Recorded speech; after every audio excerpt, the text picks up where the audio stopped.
अरविंद केजरीवालांच्या आम आदमी पक्षाला मोठा धक्का बसलाय। आपच्या राज्यसभेच्या 10 पैकी 7 खासदारांनी भाजपचं कमळ हाती घेतल्यानं मोठी खळबळ उडाली आहे। खासदार राघव चड्ढा, अशोक मित्तल, संदीप पाठक यांनी पत्रकार परिषद घेत पक्ष सोडत असल्याचं जाहीर केलंय। त्यांच्यासोबतच हरभजन सिंग, विक्रम साहनी, स्वाती मालिवाल, राजेंद्र गुप्ता यांनी देखील रामराम ठोकणार असल्याचं चड्ढा यांनी जाहीर केलंय। आपची साथ सोडतानाच राज्यसभेमध्ये आम आदमी पक्षाचे भाजपात विलीनीकरण करण्यात आल्याचं चड्ढांनी सांगितलंय। राघव चड्ढा, अशोक मित्तल आणि संदीप पाठक यांनी भाजपचे राष्ट्रीय अध्यक्ष नितीन नवीन यांची भेट घेऊन भाजपमध्ये प्रवेशही केलाय। तर या घटनेमुळे दिल्लीतील राजकारणात मोठी खळबळ उडाली आहे। हमारे पास सिर्फ दो ही ऑप्शंस थे, दो विकल्प थे। या तो हम राजनीति छोड़ दें और पिछले 15-16 साल जो हमने सार्वजनिक जीवन में काम किया उसे त्याग दें, या फिर हम अपने अनुभव को, अपनी स्किल्स को, अपनी पूरी ऊर्जा और एनर्जी को लेकर पॉजिटिव पॉलिटिक्स करें। इसीलिए हमने ये डिसाइड किया that we the 2/3 members of parliament of the belonging to the Aam Aadmi Party in Rajya Sabha exercise the provisions of the Constitution of India and merge ourselves with the BJP. हम BJP में विलय करते हैं। दरम्यान राघव चड्ढा यांनी आपवरती केलेल्या टीकेला संजय सिंग यांनी प्रत्युत्तर दिलंय। बघूयात। लाखों लाख करोड़ रुपए जिस पार्टी ने भ्रष्टाचार किया, इलेक्टोरल बॉन्ड से लेके लाखों लाख करोड़ रुपए का भ्रष्टाचार भारतीय जनता पार्टी ने किया। आजादी के बाद से दुनिया की सबसे भ्रष्ट पार्टी का नाम है भारतीय जनता पार्टी। उस पार्टी में कोई शामिल हो रहा है और ईमानदारी की बात कर रहा है, इस पर कोई यकीन करेगा? जिस पार्टी ने पूरे देश में एक ऑर्गेनाइज्ड करप्शन, एक संगठित भ्रष्टाचार किया, उस पार्टी के साथ शामिल होके आप कह रहे हैं आप भ्रष्टाचार खिलाफ हैं। दरम्यान संजय सिंग यांनी ऑपरेशन लोटसवरून भाजपवरती जोरदार टीका केली आहे। ऑपरेशन लोटस हे ईडीच्या भीतीमुळे झालेलं असून याचे सूत्रधार अमित शहा असल्याचं संजय सिंग यांनी म्हटलंय। तर यामुळे राघव चड्ढा पंजाबच्या जनतेला धोका देत आहेत असं देखील त्यांचं म्हणणं आहे। अरविंद केजरीवाल इनकम टैक्स के कमिश्नर थे। यहां सब बड़े बड़े कैरियर वाले लोग आए हैं और सब कुछ छोड़ के त्याग करके आए हैं, इसलिए इन बातों का कोई मतलब नहीं है। ऑपरेशन लोटस है, अमित शाह के नेतृत्व में है, मोदी के नेतृत्व में है, भारतीय जनता पार्टी के नेतृत्व में है और पंजाब के साथ गद्दारी करने के लिए है। यह ऑपरेशन लोटस पंजाब के लोगों को धोखा देने और उनके कामों को रोकने के लिए। समाजसेवक अण्णा हजारेंनी आप पक्षामधील फुटीवरती काय नेमकी प्रतिक्रिया दिली आहे तीही पाहूयात। कायदा होणं गरजेचं आहे। कायदा की आपल्या मर्जीप्रमाणे कोणीही पक्ष बदलणार नाही। सत्ता आणि पैसा याच्या लालचमध्ये येतात, इकडलं तिकडं, तिकडलं इकडं, आणि त्याच्यामध्ये मन मर्जीप्रमाणे सत्ता बदल काम होता, बरोबर नाही। एक तर पक्ष आणि पार्टीचं नाव कुठंच नाही। शिवाजी कोण होता या पुस्तकावरून झालेल्या वादानंतर पवारांच्या राष्ट्रवादीचे आमदार रोहित पवारांनी कॉम्रेड गोविंद पानसरे यांच्या कुटुंबियांची भेट घेतली आहे। त्यानंतर शिवसेनेचे आमदार संजय गायकवाड यांच्या विरोधामध्ये एफआयआर दाखल करावी या मागणीसाठी रोहित पवारांनी थेट राजारामपुरी पोलीस ठाणं गाठलं। मात्र रोहित पवार निघून जाताच पोलिसांनी दखलपात्र गुन्हा दाखल करून घेण्यास नकार दिला आणि अदखलपात्र गुन्हा दाखल करण्याची तयारी पोलिसांनी दाखवली। अशा पोलिसांच्या ढिसाळ कारभारावरती प्रशांत आंबी आणि पत्नी आरती आंबी यांनी नाराजी व्यक्त केली आहे। आंदोलन ज्यावेळेला सुरू होतं त्यावेळेला पोलिसांनी आम्हाला एफआयआर घेतो आणि ही कलम दाखल करतो अशा पद्धतीचा शब्द दिला होता, पण नंतर त्याने आमची शुद्ध फसवणूक केलेली आहे। आईवरून, बायकोवरून अत्यंत घाणेरड्या शिव्या या सगळ्या त्यांना दखलपात्र वाटत नाहीत, त्यामुळं अदखलपात्र स्वरूपाचा गुन्हा ते नोंद करून घेतात। त्यामुळं अशी कलम किंवा अशा पद्धतीचा गुन्हा नोंदवून घेणं मला मान्य नाही। मी महाराष्ट्र पोलीस शासनाचा निषेध करते आणि संजय गायकवाड एकच वक्तव्य बरोबर बोलले होते की महाराष्ट्रातलं पोलीस अकार्यक्षम आहे, हे आज याची अनुभूती मला आज आलेली आहे. त्यांनी ज्या ज्या धमक्या दिलेल्या आहेत, या धमक्या जर त्यांनी खऱ्या करून दाखवल्या तर याला जबाबदार महाराष्ट्र पोलीस शासन सुद्धा असणार आहे. त्यांच्यावर कोणाचा दबाव आहे, ते कशाच्या दबावाखाली काम करतात हे सगळं आम्हाला माहिती आहे. रस्त्यावर काम करणारे कार्यकर्ते आम्ही, धमक्यांना आम्ही भीक घालत नाही. पण एखादा आमदार जर अशा पद्धतीची वक्तव्य करत असेल तर पूर्ण महाराष्ट्राला यातून काय संदेश जाणार आहे?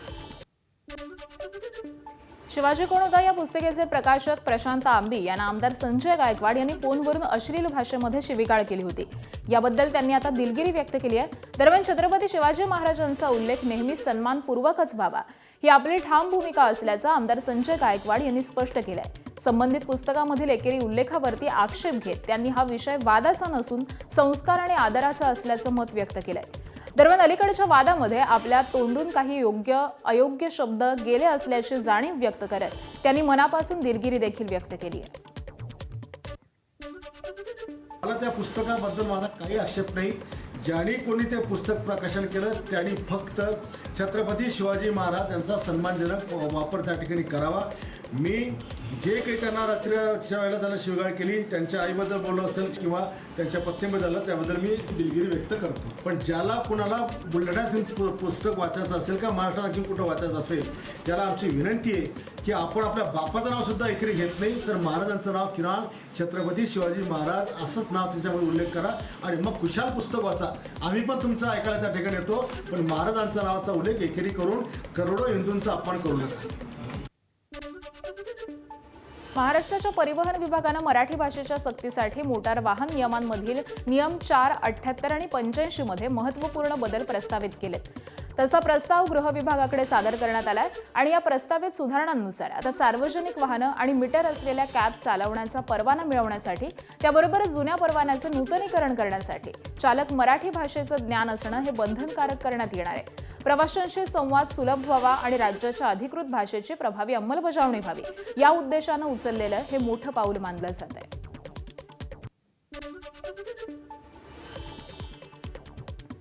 शिवसेना नेते संजय निरुपम यांच्याकडून काल दहिसरमध्ये रिक्षा चालकांसोबत संवाद कार्यक्रमाचं आयोजन करण्यात आलं होतं.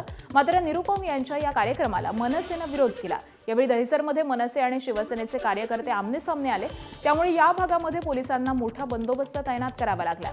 यावेळी निरुपम यांच्या गाडीवरती बाटल्या आणि दगड फेकण्याचा देखील प्रयत्न झालाय.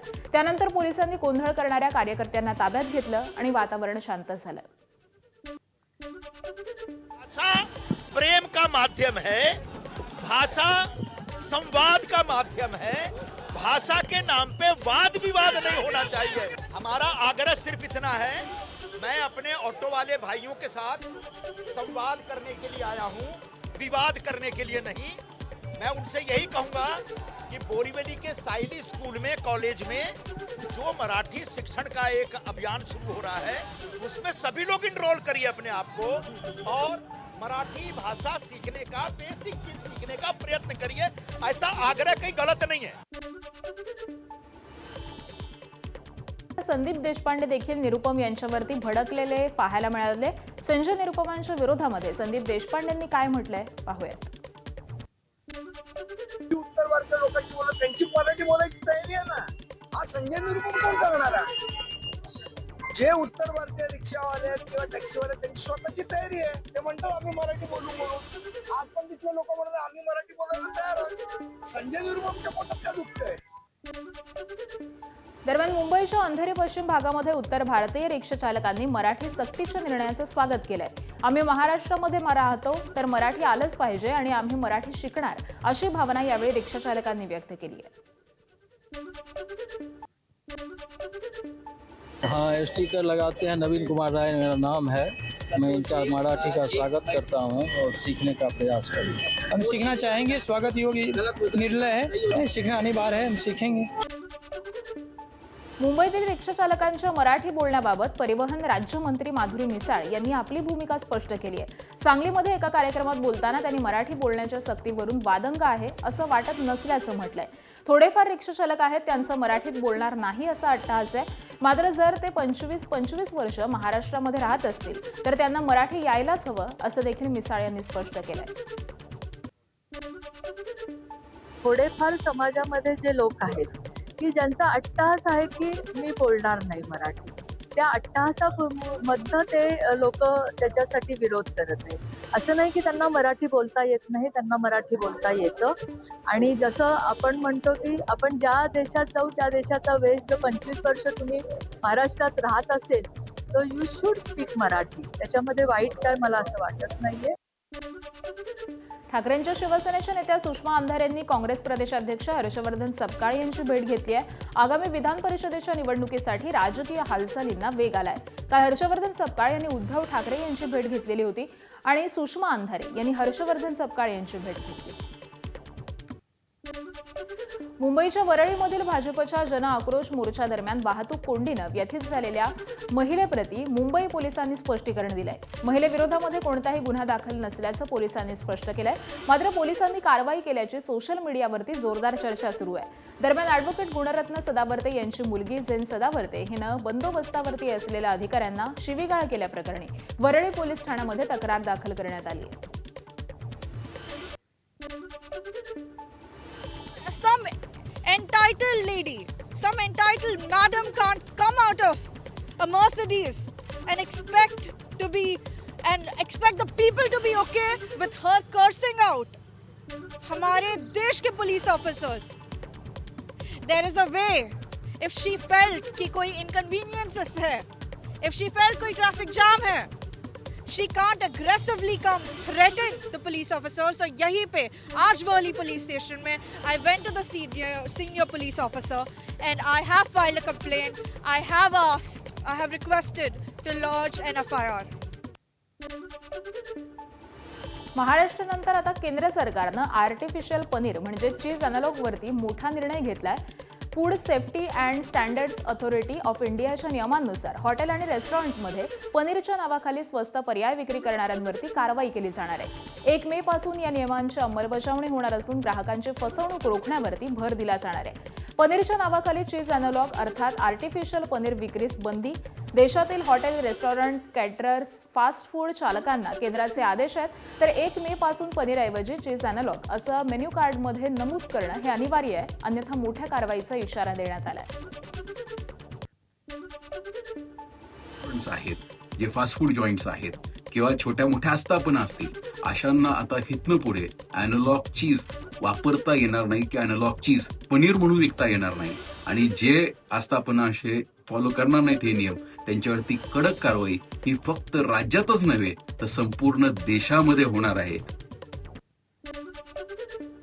मुंबई महापालिकेच्या सध्याच्या पीपीपी धोरणाला भाजप नगरसेवक आणि पश्चिम प्रभाग समिती अध्यक्ष रोहन राठोड यांनी विरोध केलाय. शिक्षण समितीच्या बैठकीमध्ये राठोड यांनी पीपीपी धोरणावरती आक्षेप घेतला. या धोरणाअंतर्गत देण्यात आलेले 5 भूखंड हे रद्द करण्याची मागणी त्यांनी केली आहे. या धोरणाचा फायदा खासगी संस्थांना होत असून बीएमसीला फक्त 3% विद्यार्थ्यांच्या फी आणि 10% व्यावसायिक उत्पन्न मिळणार आहे. महापालिकेचा महसूल वाढवण्यासाठी हे धोरण सर्वसाधारण सभेकडे पाठवण्याची मागणी राठोड यांनी केली आहे. वसई विरार शहर महानगरपालिकेनं अनधिकृत बांधकामांच्या प्रश्नावरती मोठा आणि ऐतिहासिक निर्णय घेतलाय.